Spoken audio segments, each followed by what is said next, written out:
എല്ലാവർക്കും സ്വാഗതം. ഈ റിവ്യൂ ഇഷ്ടപ്പെടുവാണെങ്കിൽ ഒന്ന് ലൈക്ക് ചെയ്തും സബ്സ്ക്രൈബ് ചെയ്തും സപ്പോർട്ട് ചെയ്യണേ. അപ്പോൾ ആദ്യമേ കാണിക്കുന്നത് ബസ് സ്റ്റോപ്പിൽ നിൽക്കുന്ന രണ്ട് പെൺകുട്ടികളെ ശല്യം ചെയ്യുന്ന രണ്ടുപേരെയാണ്. അവന്മാരുടെ കൂടെ സ്കൂട്ടറിൽ കയറി ചെല്ലാൻ പറഞ്ഞ് വിളിച്ചുകൊണ്ടിരിക്കുന്ന സമയത്താണ് അതിലൂടെ നന്ദു പാസ് ചെയ്യുന്നത്. അപ്പോൾ നന്ദു വണ്ടി നിർത്താൻ പറയും. അവിടെ ഇറങ്ങിയിട്ട് എന്താ ഇവിടെ കാര്യം എന്ന് ചോദിക്കുമ്പോൾ ആ പെൺകുട്ടികൾ പറയുന്നുണ്ട് ഇവന്മാരുടെ കൂടെ സ്കൂട്ടറിൽ കയറി ചെല്ലാനാണ് പറയുന്നത് എന്ന് പറയുമ്പം അയ്യോ ഇത് രണ്ടുപേർക്ക് സഞ്ചരിക്കാനുള്ള ബൈക്ക് സ്കൂട്ടറല്ലേടാ, ഇതിനകത്ത് ആൾക്കാർക്ക് ഇരിക്കാൻ ബുദ്ധിമുട്ടല്ലേ, അതുകൊണ്ട് നീ ഒരു കാര്യം ചെയ്യേ, ഈ ജീപ്പയിലേക്ക് കയറുക, അതാകുമ്പോൾ അതിൻ്റെ അകത്ത് ഇഷ്ടം പോലെ ആൾക്കാർക്ക് ഇരിക്കാം എന്ന് പറയുക. അന്തേക്കും അയ്യോ സാറേ ഒരു അബദ്ധം പറ്റിയതാ, ഇനി അത് ചെയ്യല എന്നിങ്ങനെ പറയുന്നതെങ്കിലും ചെയ്യരുത്, അങ്ങനെ ചെയ്തിട്ടുണ്ടെങ്കിൽ നിങ്ങൾ രണ്ടെണ്ണം അകത്ത് കിടക്കും, രണ്ടിൻ്റെയും മുഖം എൻ്റെ മനസ്സിലുണ്ട്, അത് മറക്കുകയില്ല എന്നൊക്കെ പറയും. എന്നിട്ട് വണ്ടി എടുത്തുകൊണ്ട് പോകാൻ പറയട്ടെ അവരോട്. അതൊക്കെ ആ പെൺകുട്ടികൾക്ക് സന്തോഷമാകുന്നു. അതിനുശേഷം നന്ദു അവിടെ നിന്ന് പോരുവാണ്. ഈ സമയം സ്റ്റേഷനിൽ വേണുവും രേവതിയും കൂടെ പരാതി കൊടുക്കാനായിട്ട് ചെന്നിട്ടുണ്ട് കേട്ടോ.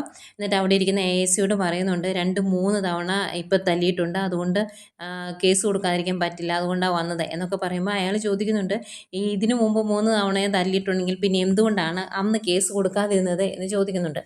അന്നേരം വേണു പറയുന്നുണ്ട് ഞങ്ങളുടെ കുടുംബമായിട്ട് ബന്ധപ്പെട്ടവർ തന്നെയാണ് ഇങ്ങനെയൊക്കെ ചെയ്തത്, അതുകൊണ്ടാണ് കേസ് കൊടുക്കണ്ടെന്ന് ഇത്രയും നാളും വെച്ചിരുന്നത് എന്ന് പറയുമ്പം SI ചോദിക്കുന്നുണ്ട് എടോ വീടിനകത്തുള്ളവർ തല്ലിയാലും പുറത്തുള്ളവർ തല്ലിയാലും വേദന വേദന തന്നെയല്ലേ, അപ്പോൾ കേസ് കൊടുക്കണ്ടായിരുന്നോ എന്നിങ്ങനെ ചോദിക്കുക.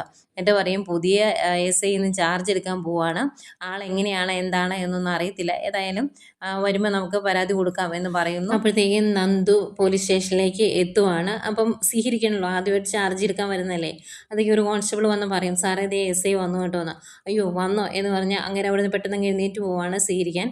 ഈ സമയം വേണുവും രേവതിയും കൂടെ പറയുവാണ് വരുന്നത് നല്ലൊരു SI ആയാൽ മതിയായിരുന്നു, നമ്മുടെ കൂടെ നിൽക്കുന്ന ഒരാളായാൽ മതിയായിരുന്നു, അങ്ങനെയാണെങ്കിൽ എവിടെ നിന്നെങ്കിലും കടം മേടിച്ചാണെങ്കിലും കൈമടക്ക് കൊടുത്തിട്ട് നമ്മുടെ കാര്യങ്ങളൊക്കെ സാധിച്ചെടുക്കാമായിരുന്നു എന്ന് വേണുവും രേവതിയും കൂടെ പറയുന്നുണ്ട്. ഏതായാലും നന്ദു ഇറങ്ങി വന്നു കഴിയുമ്പോഴേക്കും ബൊക്കെയൊക്കെ കൊടുത്ത് അവർ സ്വീകരിക്കുവാണ്. സല്യൂട്ടൊക്കെ സ്വീകരിച്ചതിന് ശേഷം നന്ദു പറയുന്നുണ്ട് ഞാൻ ആദ്യമായിട്ടാണ് ചാർജ് എടുക്കുന്നത്, അതും ഈ സ്റ്റേഷനിലാണ് എന്ന് പറയുമ്പം അവിടെ ASI പറയുന്നുണ്ട് അതൊന്നും സാരമില്ല സാർ, ആദ്യം കുറച്ച് ബുദ്ധിമുട്ട് കാണുമെന്നേ ഉള്ളൂ, പിന്നെ ഞങ്ങളൊക്കെ കൂടെ ഉണ്ടല്ലോ അതുകൊണ്ട് പ്രശ്നമൊന്നുമില്ല എന്ന് പറയുമ്പം നിങ്ങളൊക്കെ കൂടെ കാണണം എന്ന് പറഞ്ഞിട്ട് നന്ദു അകത്തേക്ക് കയറി ചെല്ലുവാണ്. അകത്തേക്ക് കയറി ചെല്ലുന്നതേ കാണുന്നത് പരാതിയുമായിട്ട് ഇരിക്കുന്ന വേണുവിനെയും രേവതിയാണ്. നന്ദുവിനെ കാണുന്നത് രണ്ടിൻ്റെയും ഫീസ് അടിച്ചു പോവും. ആകെപ്പാട് ഞെട്ടി വാ തുറന്ന് ഇങ്ങനെ എഴുന്നേറ്റ് ഇങ്ങനെ നിൽക്കും കേട്ടോ. അന്നേരം അവരിങ്ങനെ കുറച്ച് നേരം നോക്കി നിന്നിട്ട് നന്ദു ASയോട് ചോദിക്കുന്നുണ്ട് ഇതാരാ, എന്താ പ്രശ്നം എന്ന് ചോദിക്കുമ്പം അത് അവരൊരു പരാതി തരാൻ വേണ്ടി വന്നതാണ്, അവരെ വീട് കയറി 2-3 തവണ ആരോ തല്ലി അതിൻ്റെ പരാതിയായിട്ടാണ് വന്നത് എന്ന് പറയുമ്പോൾ ആഹാ അപ്പോൾ ഇതിനു മുമ്പും പരാതി തന്നിട്ടുണ്ടോ എന്ന് നന്ദി ചോദിക്കും.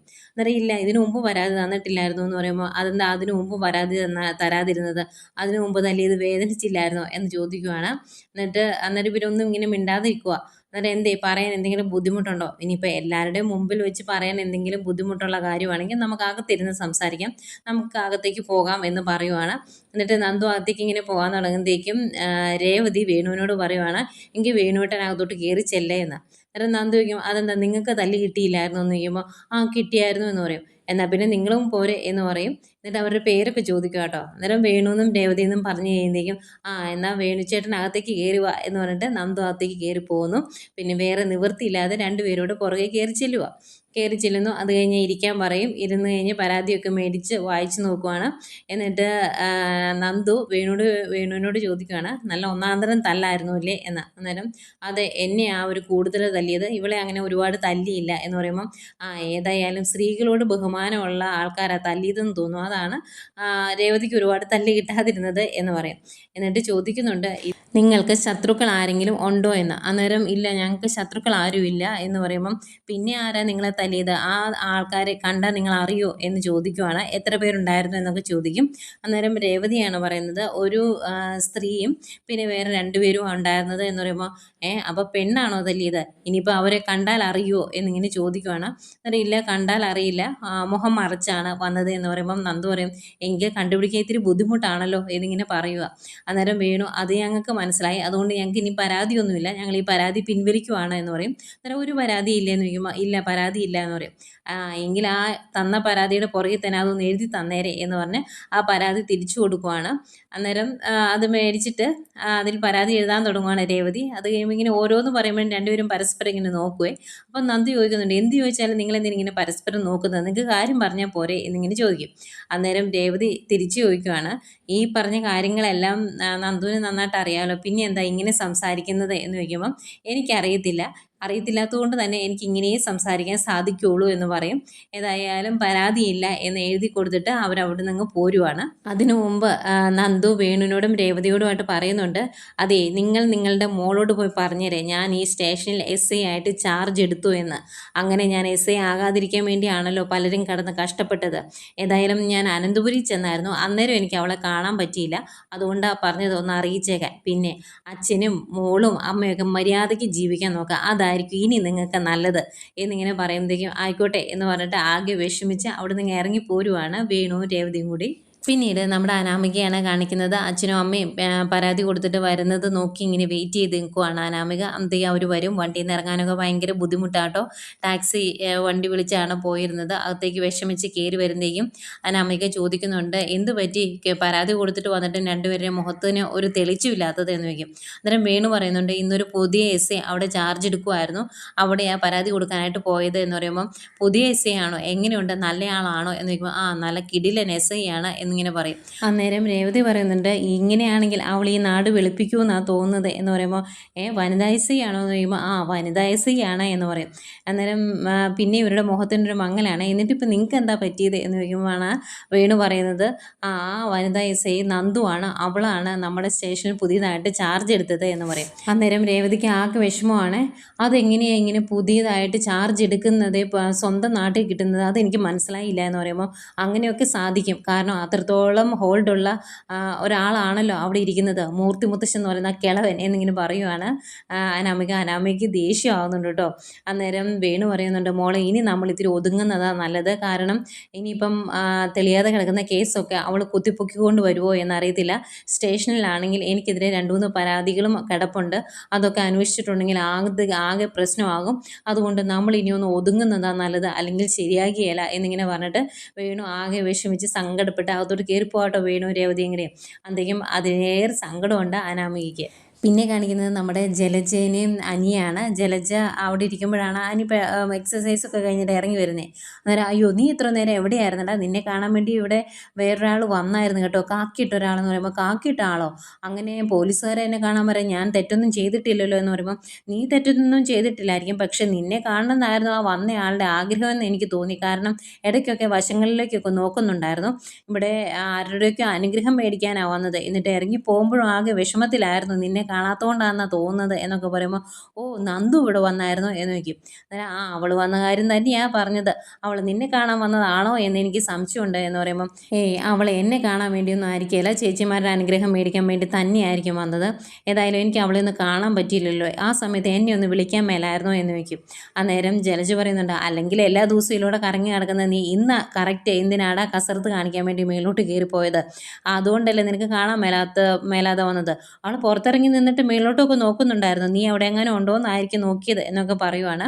അധികം ആകെ ഒരു സന്തോഷമാവുന്നുണ്ട് കേട്ടോ എനിക്ക്. അന്നേരം ജലജ മനസ്സിലോർക്കുക, അവൻ്റെ മുഖം നോക്കി അങ്ങ് സന്തോഷം കൊണ്ട് തൊലഞ്ഞ് നിൽക്കുവാണല്ലോ എന്നിങ്ങനെ മനസ്സിലോർക്കും. അത് കഴിഞ്ഞ് അനിയോട് പറയുക, എന്നാൽ നീ ഓടിപ്പോയി കുളിച്ച് സുന്ദരനായി ചെല്ല അവളുടെ പുറകെ, ഇനിയിപ്പോൾ അവളെ കാണാനുള്ളതല്ലേ നിനക്ക് എന്നിങ്ങനെ പറയും.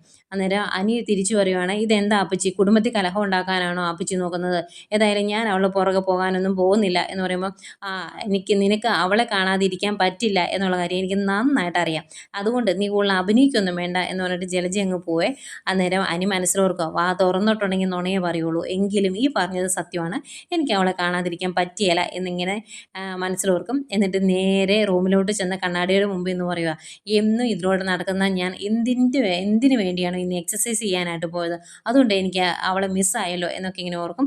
അത് കഴിഞ്ഞ് കുളിച്ച് പുതിയ ഡ്രസ്സൊക്കെ ഇട്ട് മെടുക്കനായിട്ട് നേരെ സ്റ്റേഷനിലോട്ട് ചെല്ലുവാണ്. അവിടെ ചെന്ന് ASIയോട് പറയും, എനിക്ക് SI ഒന്ന് കാണണമെന്ന്.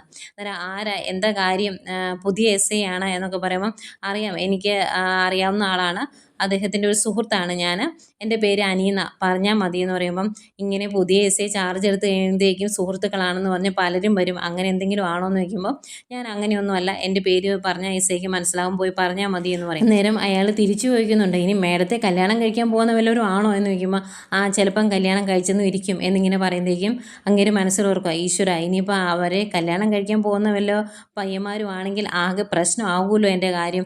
ഏതായാലും ഇരിക്കുക കേട്ടോ, ഞാൻ പോയി എസ് ഐ സാറിനോട് പറയാം, എന്നിട്ട് അകത്തേക്ക് കയറ്റി വിടാം എന്ന് പറയും. എൻ്റെ പേര് പറഞ്ഞാൽ മതിയെന്ന് അനിയും പറയും. എന്നിട്ട് നേരെ എസ് ഐ അകത്തേക്ക് പോവുകയാണ്. അന്നേരം അനി ഭയങ്കര സന്തോഷത്തോടെ അവിടെ ഇരിപ്പുണ്ട് കേട്ടോ, ഇപ്പോൾ അകത്തേക്ക് വിളിക്കുമെന്നോർത്ത്. എസ് ഐ അകത്ത് പോയി നന്ദുവിനോട് ഈ കാര്യം പറയും, സാറിനെ കാണാൻ വേണ്ടി ഒരാൾ വന്നിട്ടുണ്ട്, പേര് അനി എന്നാണ് പറഞ്ഞത് എന്ന് പറയുന്നതേക്കും നന്ദു പറയുവാണ്, വേണ്ട ഇപ്പോൾ കടത്തി വിടണ്ട, ഞാൻ തിരക്കാന്ന് പറഞ്ഞാൽ മതിയെന്ന്. അന്നേരം അതെന്താ സാർ പേര് പറഞ്ഞാൽ മതിയെന്നാണ് പറഞ്ഞത്, ഇനി നിങ്ങൾ തമ്മിൽ എന്തെങ്കിലും പ്രശ്നമുണ്ടോ അതുകൊണ്ടാണോ എന്നൊക്കെ ചോദിക്കുമ്പം നന്ദു ചോദിക്കുന്നുണ്ട്, അതെന്തിനാണ് നിങ്ങൾ അറിയുന്നത് എന്ന് ചോദിക്കും. ഇനി വല്ല കുഴപ്പക്കാരനാണോ എന്ന് ചോദിക്കുമ്പം കുഴപ്പക്കാരനൊന്നുമല്ല, മാന്യനാണ്, എനിക്കിപ്പോൾ കാണാനുള്ള സമയമില്ല, അതുകൊണ്ടാണ്, അവിടെ സമയമില്ല എന്ന് പറഞ്ഞേരെ എന്നിങ്ങനെ പറയുവാണ്. ആയിക്കോട്ടെ എന്ന് പറഞ്ഞിട്ട് അങ്ങനെ പുറത്തേക്ക് ഇറങ്ങി ചെല്ലും. എന്നിട്ട് അനിയോട് പറയുവാണ്, എസ് ഐ സാർ ഇത്തിരി തിരക്കിലാണ്, ഇപ്പോൾ കാണണ്ടെന്ന് പറഞ്ഞു എന്ന് പറയും.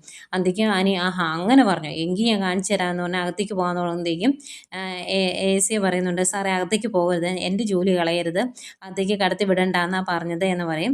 അന്നേരം അനി പറയുന്നുണ്ട്, അതെ ഞാൻ മൂർത്തിസ് ജ്വല്ലറിയിലെ മൂർത്തി സാറിൻ്റെ കൊച്ചുമോനാണ്, അകത്തിരിക്കുന്ന നിങ്ങളുടെ എസ് ഐ ഉണ്ടല്ലോ, ആ എസ് ഐയുടെ 2 ചേച്ചിമാരെയാണ് എൻ്റെ വീട്ടിലേക്ക് കെട്ടിച്ചു വിട്ടേക്കുന്നത്, അതായത് എൻ്റെ 2 ചേട്ടന്മാരാണ് അവരുടെ ചേച്ചിമാരെ വിവാഹം കഴിച്ചേക്കുന്നത്, അത്രയും വലിയൊരു ബന്ധമാണ് ഞങ്ങൾ തമ്മിലുള്ളത് എന്ന് പറയുമ്പം അങ്ങനെ ചോദിക്കുന്നുണ്ട്, അത്രയും വലിയ ബന്ധമാണെങ്കിലും സാറിനെ കാണണ്ടെന്നല്ലേ പറഞ്ഞത്, അതെന്താ നിങ്ങൾ തമ്മിൽ എന്തെങ്കിലും പ്രശ്നമുണ്ടോ എന്ന് ചോദിക്കുമ്പം ഒരു പ്രശ്നമില്ല, ഇതിപ്പം നിങ്ങളുടെ എസ് ഐ കാണിച്ചത് അഹങ്കാരമാണ്, എസ് ഐ ആയി എന്ന് കരുതി ഇത്രയും അഹങ്കാരം കാണിക്കേണ്ട കാര്യമൊന്നുമില്ല, കാണേണ്ടത് എങ്ങനെയാണ് എന്ന് എനിക്കറിയാം, ഞാൻ കണ്ടോളാം എന്ന് പറഞ്ഞിട്ട് അനി പുറത്തേക്ക് ഇറങ്ങി പോരുവാണ്. അന്നേരം എ സി അവിടെ ഇരിക്കുന്ന കോൺസ്റ്റബിളിനോട് പറയുന്നുണ്ട്, ഇനിയിപ്പം ഇവർ തമ്മിൽ എന്തെങ്കിലും പ്രശ്നമുണ്ടോ എന്ന് നമുക്കറിയത്തില്ല, ഇനി വല്ല പ്രേമമാണോ എന്നും അറിയത്തില്ല, അതുകൊണ്ടായിരിക്കുമല്ലോ ആ ചെറുക്കൻ വന്ന് കണ്ടപ്പം കാണണ്ടെന്ന് എസ് ഐ സാറ് പറഞ്ഞത്, ഇനിയിപ്പോൾ എന്തൊക്കെ കാണേണ്ടി വരുമോ എന്തോ എന്നൊക്കെ ഇങ്ങനെ അങ്ങേരെ അവിടെ നിന്ന് എ എസ് സിയോട് സംസാരിക്കുന്നുണ്ട്. ഏതായാലും അനി പുറത്തേക്ക് ഇറങ്ങി വരുന്നു. എന്നിട്ട് അനി ഇങ്ങനെ മനസ്സിലോർക്കുവാണ്, ഒരു എസ് ഐ ആയി കഴിഞ്ഞപ്പോഴത്തേക്കും അവൾക്ക് ഇത്രത്തോളം അഹങ്കാരം, ഇടിച്ച് കയറി അകത്ത് കയറി കാണാൻ എനിക്ക് അറിയാൻ മേലഞ്ഞിട്ടൊന്നുമല്ല, പക്ഷെ ഞാനത് ചെയ്തില്ലെന്നേ ഉള്ളൂ, പക്ഷേ ഞാനത് അവളെ ഇന്ന് കണ്ടിട്ട് ഇവിടുന്ന് പോകുള്ളൂ എന്നിങ്ങനെ നിശ്ചയിച്ച് ഉറപ്പിച്ച് നിൽക്കുവാണ് ആനി. അത് കഴിഞ്ഞ് നന്ദുവിനെ കാണിക്കുന്നുണ്ട്, നന്ദുവിൻ്റെ റൂമിലേക്ക് ആരോ വരുന്നു. അന്നേരം ഇങ്ങനെ ആകാംക്ഷയോട് നോക്കിയിരിക്കുന്ന നന്ദുവിനെയും കാണിക്കുന്നുണ്ട്. ഇതൊക്കെ കാണിച്ചുകൊണ്ടാണ് ഇന്നത്തെ എപ്പിസോഡ് അവസാനിക്കുന്നത്.